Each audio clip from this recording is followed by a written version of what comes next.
¿Qué tal, chicos? Muy buenos días, un gusto estar frente a todos ustedes nuevamente. En esta oportunidad vamos a desarrollar un tema de historia universal. Nos vamos a ubicar cronológicamente dentro de la edad contemporánea a inicios del siglo XX, es decir, más o menos 1900, 1910, 1920, por ahí, más o menos. Y geográficamente nos vamos a tener que trasladar hasta el continente de Europa y el continente de Asia. Pero ¿por qué a dos continentes todavía, profesor? ¿Por qué hasta allá? Porque, hijo, sucede que el país al cual vamos a estudiar es un país tan, pero tan extenso en territorio, es tan grande que gran parte de ella está dentro del continente de Asia y otra parte de ella pertenece al continente de Europa. Profesor, ¿pertenece a dos continentes? Correcto. Y tú ya sabes qué país es el que me estoy refiriendo. ¿No es así? Aquella potencia militar, económica, política, cultural, científica. Aquel país que en este momento está desarrollando una cura contra el coronavirus, así como muchos otros países. ¿No es así? Aquel país que vio al Perú soñar. Vio al Perú soñar al regresar a un mundial después de 30 años. Aquel país que declaró a la hinchada peruana como la mejor del último mundial. ¿Te acuerdas a qué país me estoy refiriendo? ¿No es así? Quiere decir que nos vamos a ir a Rusia. ¿O qué? A Rusia. Ahora, dentro de Rusia, uno de los acontecimientos más trascendentales en toda la historia universal se va a dar dentro de este territorio. Un acontecimiento tan estudiado y tan apasionadamente discutido que muchos le van a dar el nombre de la Gran Luz en el Este a este acontecimiento y otros le llamarán el encanto universal de octubre a este acontecimiento. Pero ¿a qué acontecimiento se está refiriendo? Tú lo sabes, ese acontecimiento, esa revolución, ya te lo dije, ¿no? Esa revolución que va a acabar con el gobierno del zar Nicolás II Romanov y va a terminar implantando un gobierno socialista. Trae como consecuencia el nacimiento de una superpotencia, la llamada Unión Soviética. Es decir, lo que tenemos que estudiar hoy es la llamada Revolución Rusa. ¿No es así? Bien, eso es lo que vamos a ver ahora. Pero antes de irnos a la pizarra, ¿no? Porque ya date cuenta que acá te he preparado un esquema, un cuadro para que todo esté bien ordenado, bien clasificado y puedas estudiarlo, repasarlo mejor. Antes de irnos al tema en sí, hay que tener en cuenta como conocimiento previo dos hechos importantes, quiero que sepas. Número uno, ¿qué pasaba en otras partes? ¿Ok? Número uno. Si estamos en 1917, año en que se da la Revolución Rusa, entonces en ese año en Europa se estaba desarrollando la llamada Primera Guerra Mundial, también conocida como la Gran Guerra o la Guerra de Guerras, en la cual se enfrentaba la entente Francia, Inglaterra y Rusia contra las potencias centrales, que eran Alemania y Austria-Hungría. Ya cuando la guerra mundial esté en pleno desarrollo, más países se van a sumar, ¿ok? Pero inicialmente estos eran los que estaban chocando en la Primera Guerra Mundial, ¿ok? Ahora, si de aquí nos trasladamos al Perú, ¿qué es lo que pasaba en el Perú? Si estamos en 1917, quiere decir que el Perú estaba en plena reconstrucción nacional. ¿Te suena eso o no? La reconstrucción nacional acaba en 1919. Quiere decir que estamos dentro de la reconstrucción nacional. Y para ser más preciso, estamos dentro de los gobiernos llamados como la República Aristocrática. 1917 en el Perú nos está gobernando por segunda oportunidad José Pardo y Barrera, hijo del fundador del Partido Civil Manuel Pardo y Lavalle. ¿Ok? Entonces ese es el punto número uno que quiero que tengas en claro. Mientras la Revolución Rusa se va a desarrollar allá en dicho país en 1917, al mismo tiempo Europa estaba en plena guerra mundial y el Perú estaba en el gobierno de José Pardo y Barrera. Número 2. El segundo hecho que quiero que tengas en cuenta antes de empezar a desarrollar el tema de la Revolución Rusa es con respecto a que el foco, es decir, el centro en el cual se va a iniciar y se va a expandir luego, ¿no? La Revolución Rusa es en la ciudad de San Petersburgo, ¿ok? ¿Sí? San Petersburgo. Ahora, si tú me preguntas, pero en mi libro dice que se inició en Petrogrado. Correcto, sí, tienes razón, se inició en Petrogrado. Entonces, Profesor, total, no le entiendo. Usted dijo San Petersburgo y ahora me dice que sí está bien Petrogrado. Total, ¿en cuál de las dos se inició la Revolución Rusa en el 17? ¿En San Petersburgo o en Petrogrado? En las dos, pues hijo, en las dos. Porque sucede que es la misma ciudad. Ya, para que me entiendas mejor, mira. Lo que sucede es que más o menos por 1703, 1704 más o menos, quien era el emperador, a los emperadores se les llama zares, ¿ok? Entonces, en 1703 el zar Pedro I el Grande, ¿sí? Este zar de Rusia, funda una ciudad llamada Petrogrado, en la parte norte de Rusia, ¿sí? El zar tenía la intención de que esta ciudad se convierta pues en la ventana de ingreso hacia Occidente, hacia Europa. Pues sucede que por más de 200 años, alucínate, más de 200 años esta ciudad llamada Petrogrado fue la capital del Imperio Ruso. Sí, por eso que cuando llegamos a 1917 y el pueblo se levanta en armas contra el zar Nicolás II, es obvio que la revolución se inicia en la capital, es decir, en Petrogrado. Pero ¿qué sucede, hijo? Sucede que 1918, 1920, cuando lleguemos a 1924, el gran líder de la Revolución Rusa, este nombre no te lo puedes olvidar por nada, este nombre es fundamental. Este señor es el personaje de la semana. Escucha este nombre, Vladimir Ilich Ulyanov. Profesor, ¿me tengo que acordar eso? No, no es necesario. Acuérdate simplemente como Lenin, ¿sí? Más conocido como Lenin. Sucede que Lenin es el líder de la Revolución Rusa. Lenin va a ser el que sale venciendo. Lenin es prácticamente el padre, ¿sí?, fundador de la Unión Soviética en Rusia. Ya te voy a contar qué es eso. ¿Sí? El punto está de que en 1924, escúchalo bien, escúchalo, en 1924 Lenin muere. Entonces, cuando Lenin muere, la ciudad de Petrogrado, ¿sí?, va a ser renombrada, es decir, va a ser cambiada de nombre y se le pone el nombre de Leningrado. Ya te entendí. Quiere decir que le ponen el nombre en honor a Lenin. Correcto, pues hijo, correcto. Le ponen Leningrado. Por eso que de 1924 hacia adelante, la ciudad de Petrogrado pasará a llamarse Leningrado. 1930, 1935, 1939 empieza la Segunda Guerra Mundial. Y si no lo sabías, uno de los lugares en el cual se dio una de las mayores batallas de toda la Segunda Guerra Mundial fue justamente en esta ciudad, en Leningrado. Los soviéticos, o rusos si quieres llamarle, se batieron contra la Alemania nazi de Hitler durante la Segunda Guerra Mundial. Por lo tanto, la ciudad de Leningrado es en ese momento una de las ciudades más importantes de la parte norte de Rusia. Ahora, sucede que cuando lleguemos a 1991, mira, escucha bien las fechas, 1991, ¿sí?, el comunismo que se había implantado en la Unión Soviética cae. Se desintegra la Unión Soviética, pierde la llamada Guerra Fría. Yo sé que algunos de ustedes no me están entendiendo muy bien esto, poco a poco. En cambio, aquellos chicos que ya están en modo repaso, yo sé que todo esto lo están entendiendo, ¿ya? Por partes. 1991 cae la Unión Soviética y llega a su fin el comunismo en ese territorio. Y en ese año, la ciudad de Leningrado es cambiada de nombre a San Petersburgo. Profesor, ahora sí todo tiene sentido. Ya te entendí, profesor. Petrogrado nace por 1703. Y en 1924 cambia el nombre a Leningrado. Y en 1991 cambia el nombre de San Petersburgo. Por eso es que San Petersburgo es lo mismo porque Petrogrado, ¿no es así?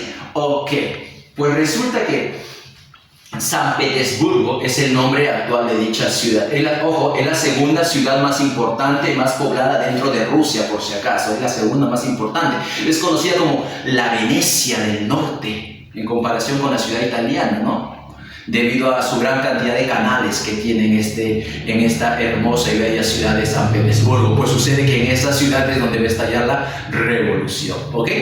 Punto final. Ahora sí nos vamos a los hechos importantes. Tenemos anotado aquí, dice 1917, levantamiento armado del pueblo ruso que derroca al zar. Recuerda que zar es el título que se le da a los emperadores. Nicolás II Romanov es la dinastía a la cual pertenece Nicolás II, y para variar es una dinastía que está gobernando muchos siglos en este país, e implantó el primer Estado social. Ahora, vayamos a antecedentes. Miren, antes de la revolución de 1917 se dio una revolución previa en el año 1905. Fue algo previo, nada más, chicos, no fue una revolución de gran impacto esta de aquí. Pero la revolución de 1905 fue contra el mismo personaje, contra Nicolás II, porque para 1905 Nicolás II ya estaba como emperador, ¿ok?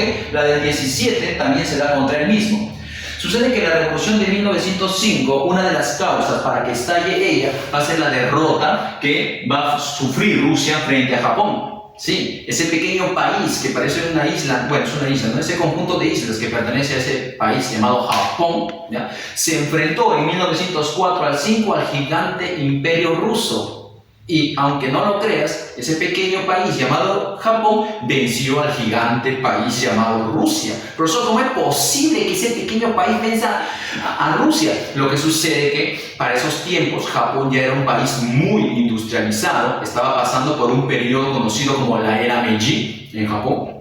Y gracias a su rápida industrialización de Japón, es que Japón puede poseer armas mucho más sofisticadas y con una mayor capacidad destructiva. Y de esa manera Japón va a arrasar a los rusos en 1904 y 1905. Para los rusos fue un tremendo desastre, que iban a pensar de que pudieran caer ante Japón. Esa derrota, sumado pues al autoritarismo del zar, hace que las personas salgan a protestar y se levanten en armas en 1905. La población, al salir a las calles a protestar, el zar envía contra ellos la guardia, y resulta que la guardia sale disparando contra la población que estaba marchando, que estaba protestando. Es por ello que un acontecimiento muy conocido de esta revolución de 1905 es el llamado Domingo Sangriento.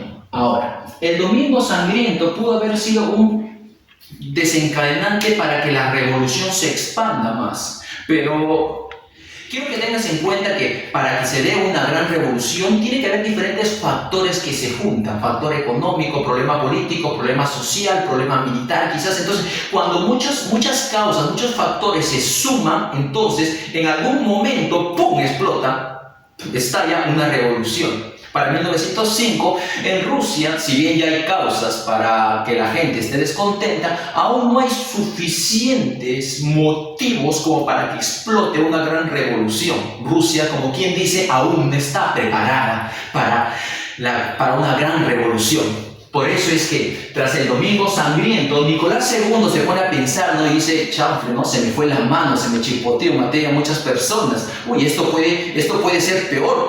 Antes de que esto sea mayor, entonces voy a conciliar. El zar Nicolás, ¿qué cosa decide hacer? Acepta el establecimiento de una Duma. La Duma es una asamblea o parlamento, es como el Congreso de la República. Es decir, el zar, que llevaba a cabo una monarquía absolutista, acepta que se establezca una Duma, y más aún, que esta Duma apruebe una constitución. Y de esa manera, la monarquía absolutista pase a convertirse en una monarquía constitucional. Es decir, un lugar en el cual el zar siga gobernando, pero con poderes limitados. Y al establecerse esto, entonces todo se calma. La revolución no fue a más, ahí quedó todo. Chicos, en la práctica el zar Nicolás va a seguir siendo autoritario. Esto de monarquía constitucional solamente en el papel prácticamente, porque en la práctica el zar va a seguir siendo un déspota que va a imponer su autoridad en Rusia.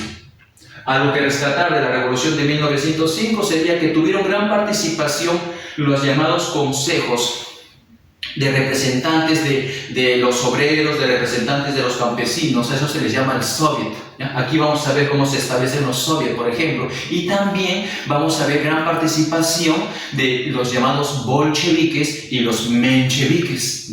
en esta revolución. Causas para la revolución rusa. Número 1, la autocracia zarista, quiere decir el gobierno despótico que implanta el zar Nicolás II. Y no solamente Nicolás II, sino su propia familia. Él pertenece a una dinastía llamada los Romanov. Y los Romanov, aunque no lo crean chicos, lleva 300, es decir, 3 siglos gobernando Rusia. De esa manera ellos imponen su gobierno, ellos imponen a su antojo las leyes de acuerdo a su propia conveniencia por más de 300 años, dejando de lado la participación política de la clase media y obviamente dejando de lado los derechos o las preocupaciones que pueda tener la clase baja, es decir, el pueblo.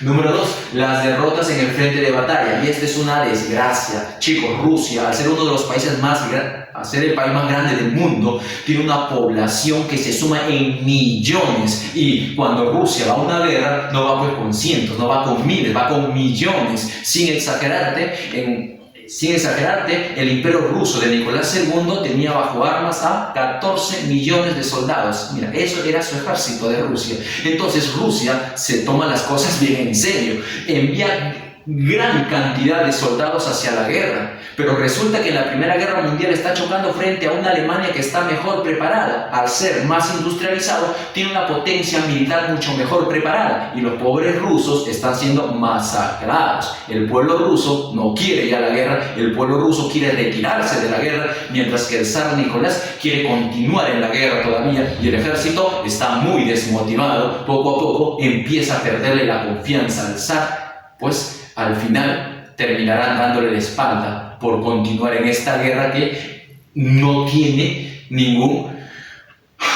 buen futuro. Número 3, la grave crisis económica. Aquí juntamos dos cosas, chicos. Mira, agricultura e industria. La agricultura es algo practicado en el campo, ¿no es así? Y la industria algo practicado en la ciudad. La agricultura se practica por el campesinado, mientras que la industria se practica en la ciudad por el obrero. Pues resulta que Rusia es un país que, si bien es industrializado, no es una potencia industrializada. Es un país que está empezando en esta fase de industrialización, pero aún está muy retrasada. Con decirte que el 95%, y alucínate, el 95% de Rusia es población que vive en el campo. Rusia es muy ruralizada. ¿Ya? Entonces tú dirás, profesor, entonces la agricultura lo máximo. Sí, debería ser, ¿no? Porque se dedican más a la agricultura, pero desgraciadamente también es una agricultura con mucha pobreza, hay sequía, por lo tanto hay escasez de producto.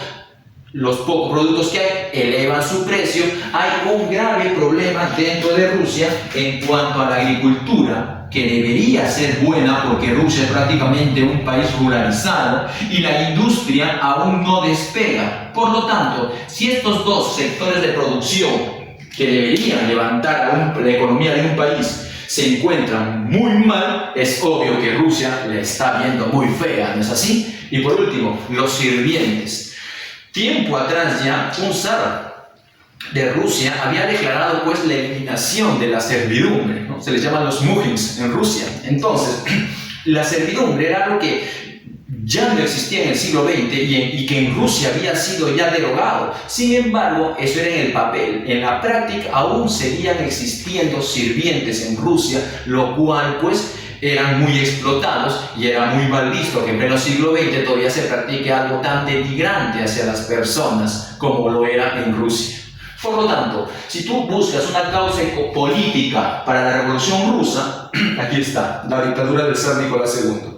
Si buscas una causa militar para la revolución, aquí está, las derrotas en la Primera Guerra Mundial. Si buscas causa económica, la grave crisis, el atraso en la agricultura y el no despegue de la industria. Y si buscas una causa social, aquí está, la existencia aún de los mujins o sirvientes en Rusia. Si tú sumas todos estos factores, todas estas causas, te das cuenta que hay motivo, razón suficiente para que dentro de Rusia, ¡pum!, estalle una revolución. ¿No es así? Por último, debajo, ¿qué vamos a poner, chicos? Esto ya lo dije al inicio de clase. Esto ya lo dije, tú me vas a ayudar de tu casa. Mientras tanto, es decir, acá, mira, ¿qué sucedía en 1. Europa y 2. Perú?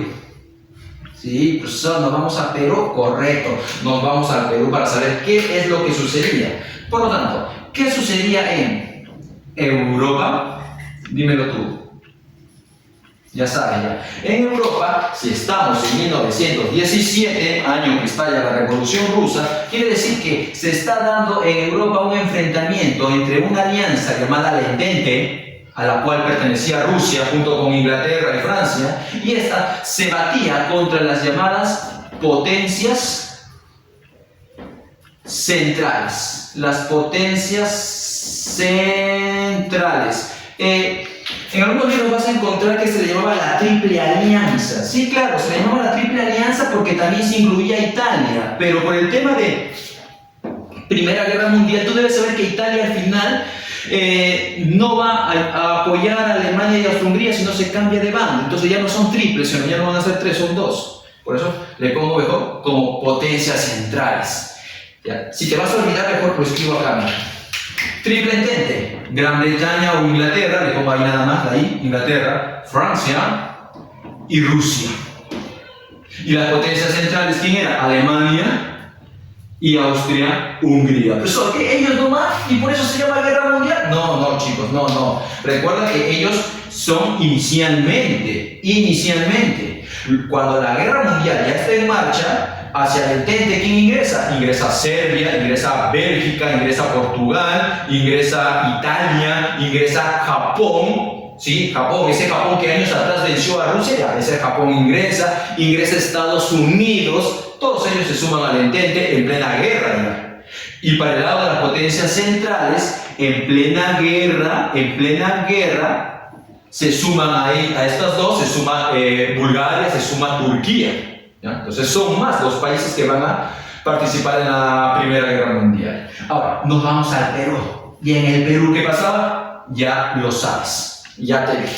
El Perú, en ese entonces, es decir, cuando las calles de San Petersburgo o Petrogrado, ¿no? La gente marchaba para derrocar al zar Nicolás II, ¿qué pasaba en el Perú? Dime, estábamos en plena te escucho, correcto, estamos en plena reconstrucción nacional. Ahora, tú sabes que la reconstrucción nacional se dividió en segundo militarismo y en república aristocrática. Correcto. Estábamos en plena república aristocrática. Y si quiero ser más exquisito y te pregunto, a ver, dime tú, y dentro de la república aristocrática que forma parte de la reconstrucción nacional del Perú, dime tú, ¿quién era el presidente? Ah, pues sencillo. Estábamos siendo gobernados por segunda vez, segundo gobierno de quién? De Pepito, José Pardo y Barrera, ese que debes recordar porque estableció la jornada de 8 horas de trabajo a nivel nacional. ¿Te suena eso? En 1919 el presidente José Pardo dio el mayor logro para los trabajadores, que era la jornada de 8 horas. Pero bien, eso es en cuanto a historia del Perú. Listo, entonces, esto se está dando en otras partes. Nos vamos a la revolución. Ya sabemos que es levantamiento armado del pueblo ruso contra el zar Nicolás II. ¿Por qué se dio? La dictadura del zar, la crisis económica, los están masacrando en la Primera Guerra Mundial, es decir, el atraso en la agricultura, el atraso en la industria. Te das cuenta ya todo eso, ¿no? Y en la mente tienen de que anteriormente ya hicieron una práctica de revolución, como que inicia un simulacro, lo hicieron en 1905, cuando estalló una pequeña revolución, es decir, que trajo como consecuencia ¿qué? Que se establezca una Duma, que se apruebe una constitución y de esa manera la monarquía absolutista se convierte en monarquía constitucional. Espero que me estés entendiendo. Si no me estás entendiendo, no te preocupes, hazle pausa, retrocede y vuelve a hablar con calma, con calma. Pasemos aquí.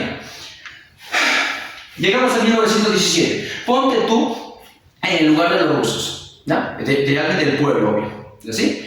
Te mueres de hambre, no tienes trabajo, el precio está por las nubes, el zar Nicolás cada vez te graba de más impuestos, has enviado a tus hijos contra tu voluntad a la guerra y muchos de ellos están regresando pero en bolsas, o sea, muertos. Entonces imagínate, todo eso te está agobiando. En medio de todo eso es que van a sobresalir dos facciones que formaban parte de un mismo partido llamado el Partido Obrero Socialdemócrata. ¿Okay? Escucha bien ese nombre, el Partido Obrero Socialdemócrata. Sucede que el Partido Obrero Socialdemócrata Dentro de ella hay dos facciones que son las más conocidas. Una de ellas llamada los mencheviques y la otra llamada los bolcheviques. Ojo, el Partido Obrero Socialdemócrata no es el único, ¿ya? Dentro de la Revolución Rusa van a participar otros partidos políticos, como por ejemplo también por ejemplo el Partido Social Revolucionario o el Partido Demócrata Constitucional, ¿sí? Sin embargo, de todos ellos, más vamos a recordar a los mencheviques y a los bolcheviques. ¿Por qué? Porque resulta que, aquí mira, fases. 1917, mes de febrero, estalla la revolución y lo titulamos con ese nombre, la Revolución de Febrero. Ojo aquí. En algunos libros vas a encontrar que dice la Revolución de Marzo. Entonces no lo entiendo. ¿Cuándo fue la revolución? ¿En febrero o en marzo? Es la misma fecha, simplemente que se están guiando de diferente calendario. En esos tiempos, Rusia estaba siendo regido por un calendario llamado el calendario juliano, ¿no? Que fue creado en los tiempos de los romanos. Sin embargo, hoy en día, el calendario que nos rige es el calendario gregoriano, ¿no? Del Papa Gregorio. Entonces, al fijarse en el calendario juliano, sucede que esta revolución está en el mes de febrero, pero si te fijas en el calendario actual, que es el calendario gregoriano, resulta que esta revolución aconteció en el mes de marzo. ¿Ok? Acá yo lo pongo febrero porque estamos en Rusia y hay que fijarnos en el calendario que se regía Rusia en ese momento. ¿Listo? Entonces, revolución de febrero según el calendario juliano. Esta revolución también le vamos a dar el nombre de la revolución, mira por acá lo pongo, la revolución de los Menche. Ah, profesor, esa facción que estaba mencionando, sí, esa facción que ya se hizo notar en la revolución del 5, sí, esa facción, ahora aquí los mencheviques van a tomar el poder. Porque sucede que los mencheviques es la facción de este partido que te estoy mencionando, llamado el Partido Obrero Socialdemócrata, que es la que va a dirigir la revolución. Ojo, no somos los únicos, pero sí los principales. De esa manera que este gobernante, el zar Nicolás II Romanov, está siendo sacado del poder. Ahora, aquí sucede un detalle, chicos, que cuando el zar Nicolás II es derrocado, después del levantamiento, el principal levantamiento, ya sabes que es en Petrogrado, San Petersburgo, ¿no? El zar y toda su familia es enviado a una prisión.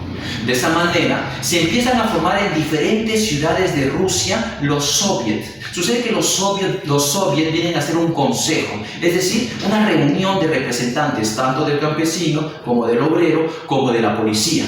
Esa reunión se le conoce con el nombre de los soviets. Cuando la revolución estalla, empiezan a ser convocados para reunirse los soviets de diferentes ciudades. Pero de todos los soviets que aparecen en las diferentes ciudades, la más importante va a ser el soviet que aparece en la capital, es decir, el soviet de Petrogrado. ¿Listo?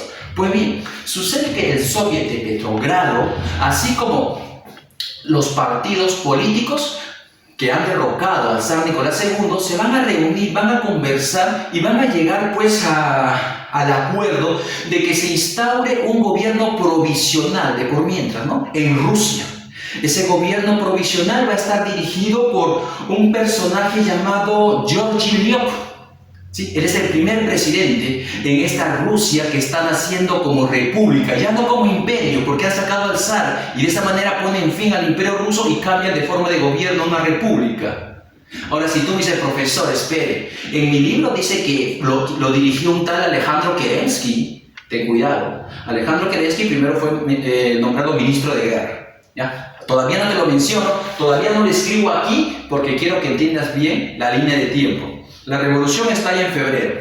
Inmediatamente se forma un gobierno provisional dirigido por Georgi Lyov, quien es el primer presidente. ¿Listo? Pues bien, sucede que Georgi Lyov es un representante de la burguesía, de la clase media, de aquellos que tienen pensamiento liberal, ¿ya? Él no es propiamente un socialista.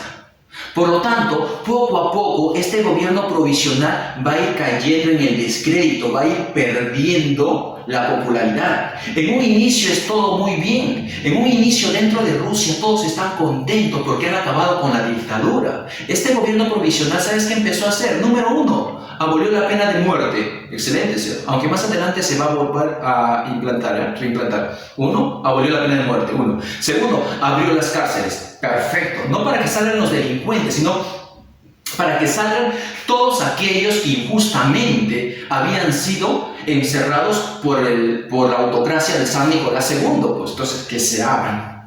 Tercero, que regresen los exiliados, lo máximo, todos aquellos que fueron botados de Rusia o que tuvieron que escapar, porque si no el zar los mandaba a fusilar, solamente por pensar diferente al zar, por criticar su gobierno. Entonces muchos habían escapado. Cuando esta revolución de febrero, chicos, estalla, ¿sí? En Estados Unidos, en América, hay un hombre que está muy feliz, muy alegre, porque es uno de los personajes más importantes de esa revolución rusa.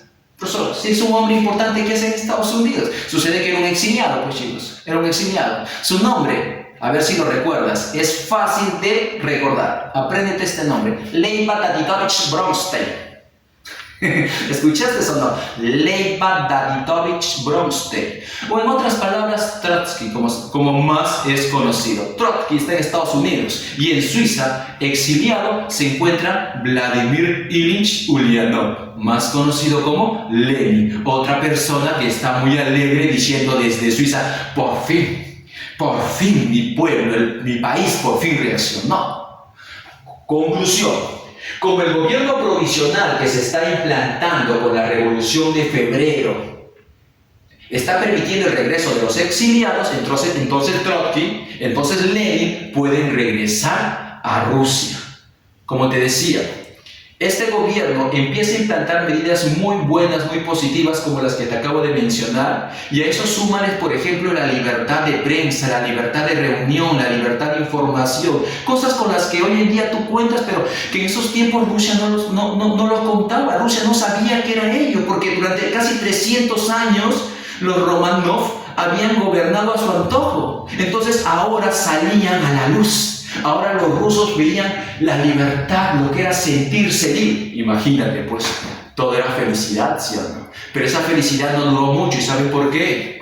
Porque los soviets, que eran representantes del pueblo, de la clase baja, del campesino, del obrero, exigía al gobierno provisional, ¿sí? Exigía, número uno, retirarse de la guerra, ¿sí? Nos están matando.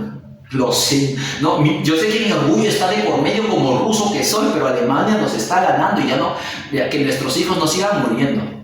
Retiro de la guerra. Eso pedía el soviet. Segundo, pedían pues bajar las horas de trabajo, que sea lo justo, jornada de 8 horas de trabajo, se trabaja demasiadas horas, entregar tierras al campesinado, ¿sí? Esto exigía a los soviets y desgraciadamente el gobierno provisional no se lo va a dar. Porque el gobierno provisional, chicos, a ver, escúchame aquí, el gobierno provisional está dirigido o está, ¿cómo te digo? Es de tendencia liberal. Se inclina hacia la burguesía o clase media. Por lo tanto, el gobierno provisional con el paso de las semanas va cayendo en el descrédito. Cuando llegamos al mes de abril, Lenin puede ingresar nuevamente a Rusia y empieza pues a dar sus discursos. El más famoso, las llamadas tesis de abril, en la cual Lenin empieza a hablar acerca de que quien debe tomar el poder es el pueblo, por intermedio de los soviets. Debe llevarse a cabo una dictadura del proletariado. El pueblo debe tomar el poder. Y de esa manera es que Lenin y su partido llamado los bolcheviques poco a poco va a ir creciendo en seguidores. Mientras el gobierno provisional va cayendo en el descrédito, ojo, hizo algunas cosas buenas, pero lo principal que el pueblo quería, paz, comida, tierras, el gobierno provisional no se le está dando. Entonces el gobierno provisional poco a poco fue cayendo en el descrédito. Mientras que los bolcheviques poco a poco fue ganando más popularidad, más seguidores. Llegamos al mes de octubre, ¡pum! Los bolcheviques se levantan en armas. Por eso es que la revolución, chicos, se divide en dos fases. La revolución de febrero y la revolución de... Aquí está. La revolución de febrero y la revolución de octubre. ¿Listo? A ver, si no me estás entendiendo, repasamos. La revolución rusa de 1917 se dividió en dos fases. La primera fase es la revolución de febrero y la segunda fase es la revolución de octubre. La primera fase, la revolución de febrero, es también conocido como la revolución menchevique, ya que al final son ellos los que toman el poder. Ojo, al final son ellos los que toman el poder. Mientras que la revolución de octubre también se le llama la revolución bolchevique porque son ellos los que lo dirigen y luego son ellos los que toman el poder.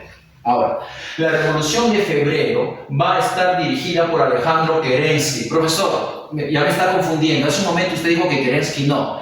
Sí, lo que sucede es que Kerensky toma el poder en julio todavía. ¿Sí? Por eso que pongo aquí a Kerensky. Y aquí van a derrocar a Nicolás II.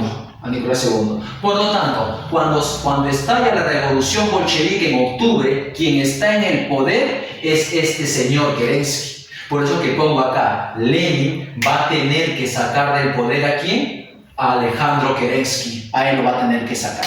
Regreso al primero, mira. Esto yo te expliqué hace un momento.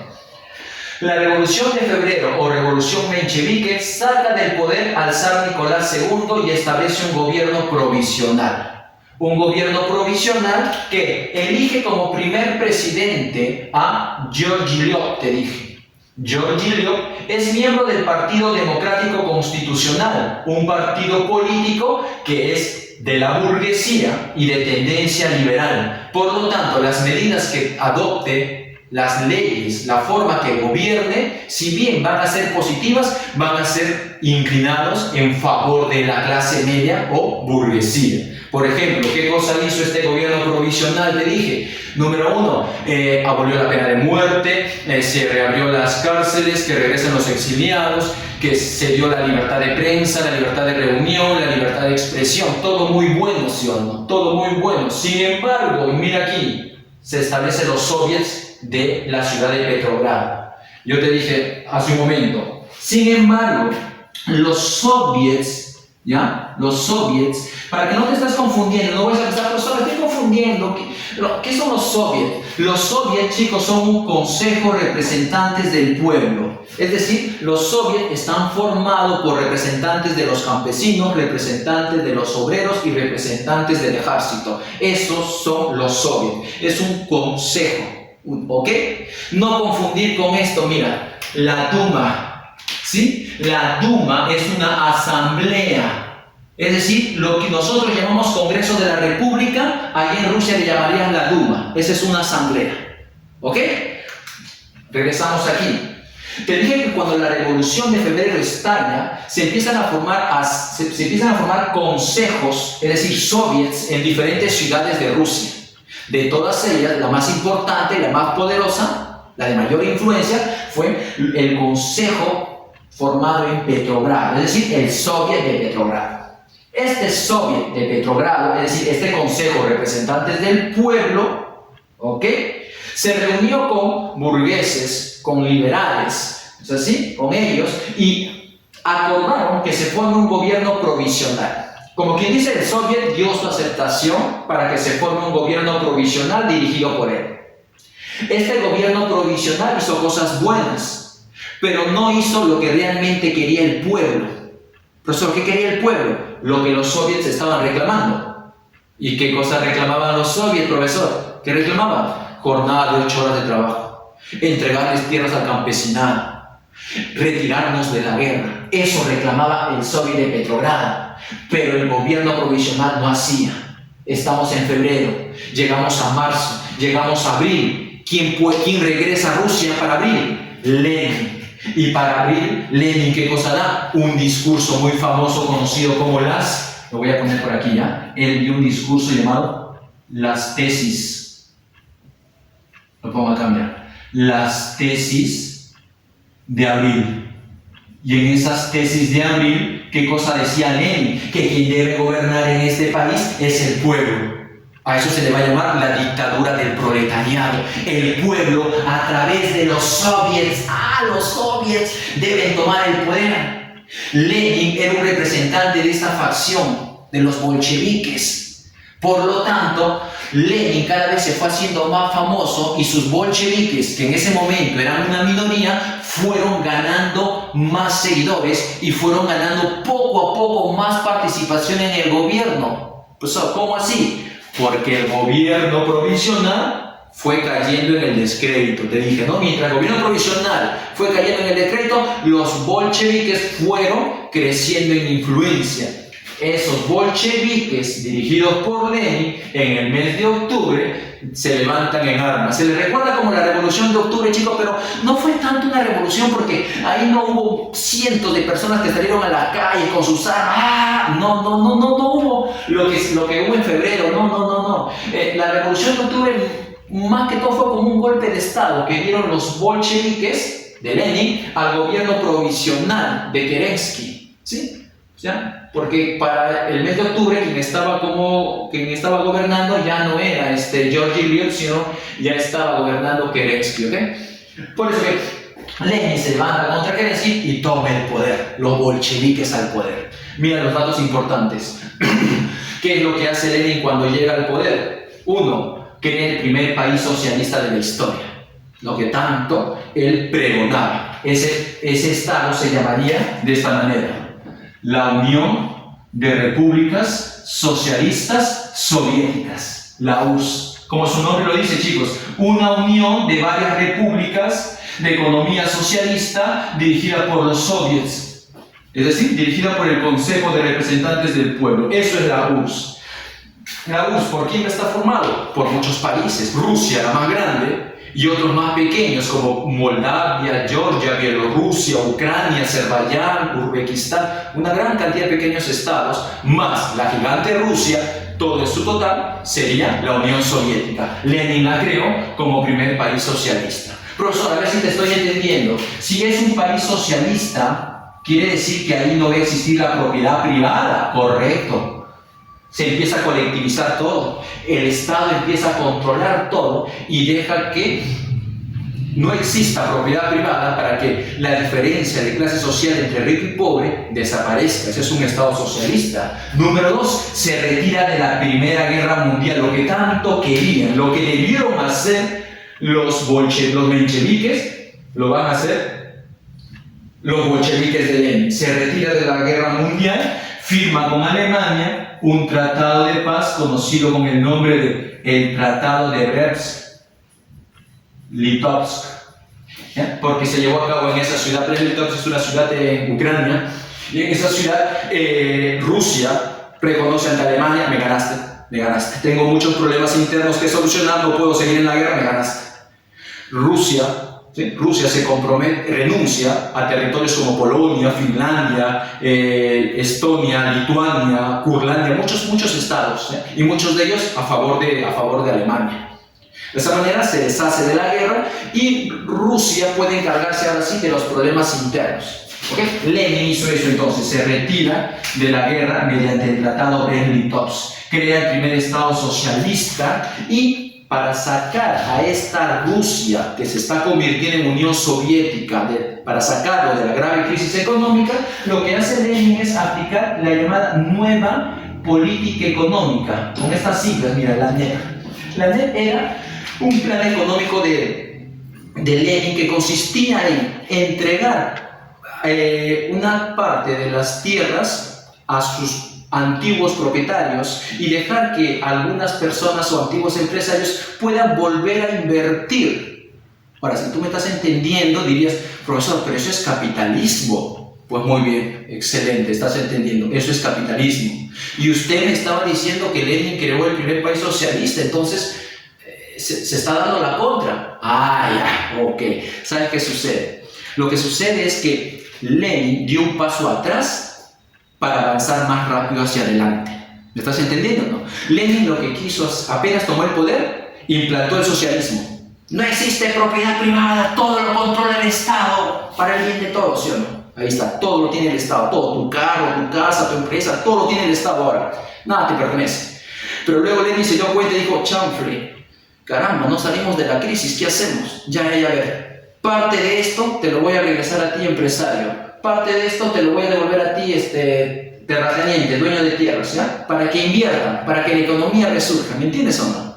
Ah, profesor, retrocedió poco, pero continuó con el socialismo. Eso se llama nueva política económica de Lenin, ¿sí? Sin embargo, esta no va a tener los frutos deseados. La agricultura no se recuperaba a la misma velocidad que la industria, y en poco tiempo nada más Lenin nos va a dejar. 1924 Lenin está falleciendo, ¿ya? Por último, número 4, vence en la guerra civil. Este es otro dato importante, mira. Vence en la guerra civil. ¿A qué me refiero, chicos? Que cuando Lenin y los bolcheviques toman el poder en octubre, sucede que los que habían sido derrotados van a luchar contra el gobierno ahora, ¿sí? Ellos, que los vamos a agrupar en diferentes, los vamos a agrupar así, mira, los vamos a agrupar, los mencheviques, ¿ya? Los mencheviques, uno, los monarquistas, es decir, aquellos que apoyaban al antiguo zar Nicolás, los monarquistas, ¿ya? Monarquistas, hay nada más. Los liberales, es decir, la burguesía, ¿sí o no? La burguesía es lo que tenía tendencia liberal, ¿ya? Todos ellos van a apoyado por países extranjeros, llámese Francia, llámese Inglaterra, van a luchar contra el gobierno que había implantado el señor Lenin. A ellos se les va a llamar entonces los antirrevolucionarios o la contrarrevolución. ¿Por qué? Porque ellos son los revolucionarios, ellos han tomado el poder y ellos están implantando el socialismo. Ese socialismo no le va a gustar a países extranjeros. Por eso es que países como Inglaterra y Francia, ¿qué van a hacer? Apoyan a estos de aquí para que luchen contra el gobierno de Lenin. Conclusión, estalla en Rusia una terrible guerra civil. Ah, profesor, entonces la guerra civil no es lo mismo que la revolución rusa. No. La revolución rusa se da en el año 17. Y quien sale ganando en la revolución rusa, ¿quién es? Lenin y los bolcheviques. Ellos toman el poder, ¿sí o no? Ahora, una vez que han tomado el poder, estalla la guerra civil contra todos ellos. Contra los que tenían el poder antes y contra todos los que apoyaban al zar Nicolás II. ¿Sí? Esta guerra civil, ¿sí?, que se extiende desde fines del 17, 18, 19, 20... Ah, su profesor, ¿hasta cuándo? Hasta 1921. Va a durar muchos años y Rusia se va a teñir en sangre. Van a haber miles de muertos productos de esta absurda guerra civil. Pero al final, tras una larga y cruenta guerra civil, ¿quién sale venciendo? Obvio. ¿Quién sale venciendo? Ellos. Así. Ellos. Así. Creo que me entendiste, ¿sí? ¿Quién sale ganando? Lenin. Lenin también sale venciendo en la guerra civil. Punto número 5. Dictadura de él. ¿Quiénes gobiernan ahora que Lenin ha implantado el socialismo en Rusia? ¿En qué cosa decía tanto Lenin? ¿Quién debe gobernar? El pueblo. Entonces, dictadura del proletariado. ¿Y quiénes son los representantes del proletariado? El Consejo, es decir, los soviets. En otras palabras, lleva a los soviets al poder. ¿Me entiendes o no? Lleva al soviet al poder. Los soviets van a gobernar junto con Lenin y de esa manera se establece, ¿qué cosa? Una dictadura del proletariado. Para 1924, Lenin ya había creado la Unión Soviética, había vencido en la guerra civil, había llevado a los soviets al poder, había implantado sus ideas socialistas. Todo eso se había logrado ya hasta 1924 y, desgraciadamente, para ese año 1924, Lenin fallece. Aquí en el Perú estamos en pleno oncenio de Leguía. Este dictador Leguía nos está gobernando 11 años en ese tiempo. Pues allá en Rusia, Lenin fallece, Muerto Lenin, 2 personas van a pelearse por el poder. Uno de ellos, Lev Bataridovich Bronstein, te mencioné ese nombre hace un momento, conocido también como Trotsky. Trotsky es bien famoso porque es el que crea la Guardia Roja, es decir, los soldados que van a defender la revolución. Esa Guardia Roja es muy famosa porque más adelante va a ser conocida, va a cambiar el nombre a el Ejército Rojo, es decir, al Ejército de la Unión Soviética. ¿Quién lo creó? Trotsky. Listo. Por lo tanto, Trotsky es quien debió tomar el poder al morir Lenin, porque era su sucesor, era el que tenía las ideas igual que él, era el que le había sudado como Lenin. Trotsky, al igual que Lenin, defendía la idea de que la dictadura del pueblo debe ser a nivel mundial, el socialismo para el mundo. Eso decía Lenin y también Trotsky.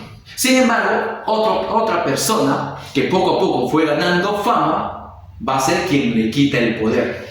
¿A quién me refiero? Aquí está, mira, Joseph Stalin, o también conocido como Papá Joe. Sucede que cuando muere Lenin, Stalin, por eso acá dice versus Stalin, se va a tener que enfrentar a Trotsky, ¿ya? Se enfrentan por el poder, ¿sí? Trotsky es muy recordado, aquí lo voy a poner de nuevo, chicos, miren, Trotsky es el que va a crear, ya te había dicho, ¿no? Este es el datito sobre Trotsky. Crea la Guardia Roja, que más adelante será el Ejército Rojo, ¿cierto? Pues sucede que este Trotsky se tiene que enfrentar a Stalin y quien sale venciendo es Stalin, tanto así que Stalin logra expulsar a Trotsky del partido oficial del gobierno. El partido oficial del gobierno era el partido comunista, chicos. Yo sé que algunos de ustedes dicen, no, bolchevique, es que tienes razón. Inicialmente se llama Partido Bolchevique, ¿cierto? Ellos toman el poder, pero cuando se implanta el socialismo con Lenin, va a cambiar el nombre y se va a empezar a llamar Partido Comunista. ¿Ok? ¿Sí? Quiere decir que el Partido Comunista nace a partir del Partido Bolchevique. Por lo tanto, Stalin expulsa a Trotsky del Partido Comunista y un par de años después lo logra exiliar, lo bota inclusive de la Unión Soviética. Tú dirás, profesor, ¿qué no es Rusia? Ya no, pues, ya cambió de nombre. ¿No te acuerdas que Lenin creó la Unión Soviética? Quiere decir que si estamos en 1924, 1925, a Rusia ya no le llames Rusia. A Rusia llámale Unión Soviética ya. ¿Es así? Muy bien. Stalin vota a Trotsky. Inclusive más adelante Trotsky es asesinado, muchos años después en México es asesinado Trotsky y su asesinato se le va en la historia se le culpa a Stalin del asesinato de Trotsky. El punto está de que Stalin toma el poder. Y cuando Stalin toma el poder, ¿qué hace? Cambia la política económica que había aplicado Lenin. Es decir, cambia la NEP. Lo manda al tacho. No sirve. ¿Y qué hace Stalin? Aplica esto, mira. Aplica esto de acá, chicos, mire. Acá lo escribo. Aplica los llamados planes de 5 años. Date cuenta que esto ya no es revolución rusa, ya salimos de la revolución rusa. La revolución rusa terminó cuando Lenin salió venciendo, implantó la dictadura del pueblo, creó la Unión Soviética, ganó la guerra civil, chao, revolución rusa. Estamos adelantándonos un poquito más. Muere Lenin, toma el poder Stalin. Stalin, ¿qué cosa hace? Elimina la NEP de Lenin y aplica los llamados planes quinquenales, lo cual consistía en desarrollar, 1, la industria, 2, desarrollar la agricultura y 3, desarrollar la educación, la cultura. A eso le pone el ojo Stalin. La única manera de poder salir adelante, dice Stalin, es desarrollando la agricultura, la industria y la cultura. ¿Ya? Y los resultados tenemos que plasmarlos cada 5 años, por eso se le llama quinquenales, cada 5 años. Desarrollando la industria tendremos las armas suficientes para poder defendernos de cualquier país y además podremos modernizarnos. A través de la agricultura nuestro pueblo ya no se morirá de hambre y de esa manera nuestra población no solamente crecerá, sino se fortalecerá. Y mediante la cultura, la investigación, nuestras mentes se nutrirán e iremos hacia adelante. ¿Te das cuenta que esto es el pilar para todo pueblo? No. Todos deberían hacer así, ¿cierto? Pues Stalin aplicó esto. ¿Ok? Muy buena idea, muy buena idea. Lo malo está de que Stalin va a aplicar en su gobierno una dictadura. ¿Sí? Eso hay que recordar también, Stalin va a ser un dictador y durante la dictadura de Stalin van a morir miles durante estos planes quinquenales de Stalin y se va a ganar también la Unión Soviética muchos enemigos, entre ellos Japón, entre ellos Alemania, por ejemplo. ¿Resultará, chicos, al final los planes quinquenales harán de la Unión Soviética algo poderoso? Pues sí. Stalin aplica el primer plan quinquenal y la Unión Soviética sale de la crisis. Con el segundo plan quinquenal, la Unión Soviética despega y se convierte en una potencia. Cuando se está llevando a cabo el tercer plan quinquenal de Stalin es interrumpido porque llegamos a 1939. Se inicia la Segunda Guerra Mundial. Alemania invade Polonia y da inicio a la Segunda Guerra Mundial. Y de esa manera, su tercer plan quinquenal es paralizado para desarrollar principalmente la industria pesada, la industria de armas, porque la Unión Soviética volverá a participar en la guerra y otra vez contra Alemania. Pero eso es otra historia. Espero que hasta ahí me hayas entendido. Aquí te iba a poner un datito acerca de la checa. Lenin crea, durante la Revolución Rusa, Lenin crea la Checa, que era la primera organización de inteligencia. La primera organización de inteligencia. ¿Sí? Profesor, ¿y para qué sería la checa? La checa es la que hace el trabajo sucio, chicos. ¿Sí? La checa es la que se encargaba de detener a todos aquellos que se oponían a las ideas bolcheviques, a las ideas comunistas, a las ideas del gobierno, ¿no? Que es el trabajo sucio, entonces de desaparecer a la oposición. Ese es su nombre elegante, Organización de Inteligencia Política. Ese es su nombre elegante. Bien, chicos, espero que hasta ahí me hayan entendido todo lo que hemos dicho. Ha sido un poquito quizás engorroso en algunas partes para ustedes, pero esto es lo mínimo que necesitas aprender acerca de la Revolución Rusa. Espero que hasta ahí, chicos, me hayas entendido, me hayas atendido y hayas retenido la información que te he estado dando. Conmigo, hasta una próxima oportunidad. Nos estamos viendo. Bendiciones para todos, chicos. Hasta luego.